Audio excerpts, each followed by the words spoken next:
Nehemiah Chapter 4, King James.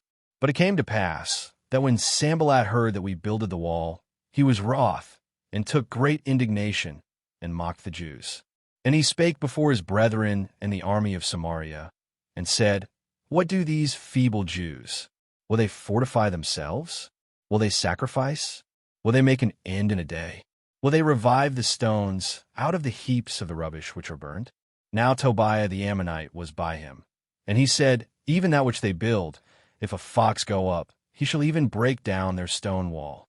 Hear, O our God, for we are despised, and turn their reproach upon their own head, and give them for a prey in the land of captivity. And cover not their iniquity, and let not their sin be blotted out from before thee.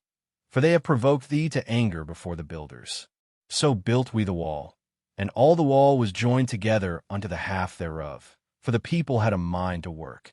But it came to pass that when Sanballat and Tobiah and the Arabians and the Ammonites and the Ashdodites heard that the walls of Jerusalem were made up, and that the breaches began to be stopped, then they were very wroth, and conspired all of them together to come and to fight against Jerusalem, and to hinder it. Nevertheless we made our prayer unto our God, and set a watch against them day and night, because of them. And Judah said, The strength of the bearers of burdens is decayed, and there is much rubbish, so that we are not able to build the wall. And our adversaries said, They shall not know, neither see, till we come in the midst among them, and slay them, and cause the work to cease. And it came to pass, that when the Jews which dwelt by them came, they said unto us 10 times, From all places whence ye shall return unto us they will be upon you. Therefore set I in the lower places behind the wall, and on the higher places I even set the people after their families with their swords, their spears, and their bows.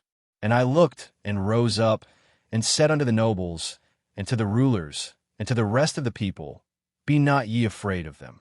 Remember the Lord, which is great and terrible, and fight for your brethren, your sons and your daughters, your wives and your houses. And it came to pass, when our enemies heard that it was known unto us, and God had brought their counsel to naught, that we returned all of us to the wall, every one unto his work. And it came to pass from that time forth, that the half of my servants wrought in the work, and the other half of them held both the spears, the shields, and the bows, and the habergeons.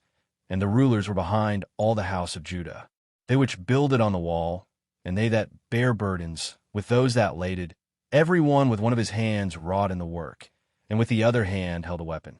For the builders, every one had his sword girded by his side, and so builded. And he that sounded the trumpet was by me. And I said unto the nobles, and to the rulers, and to the rest of the people, The work is great and large, and we are separated upon the wall, one far from another. In what place therefore ye hear the sound of the trumpet, resort ye thither unto us. Our God shall fight for us. So we labored in the work, and half of them held the spears from the rising of the morning till the stars appeared. Likewise at the same time said I unto the people, Let every one with his servant lodge within Jerusalem. Then the night they may be a guard to us, and labor on the day. So neither I, nor my brethren, nor my servants, nor the men of the guard which followed me, none of us put off our clothes, saving that every one put them off for washing. Commentary. Nehemiah Chapter 4 reveals that opposition intensifies when progress is made. Mockery turned to conspiracy, yet the people answered with prayer and vigilance. They built with one hand and held a weapon with the other, trusting that our God shall fight for us. This chapter teaches that God's work often advances amid resistance, and faithful servants must combine prayer, courage, unity, and readiness. When God's people have a mind to work and a heart that remembers the Lord, the enemy's plans are brought to nothing.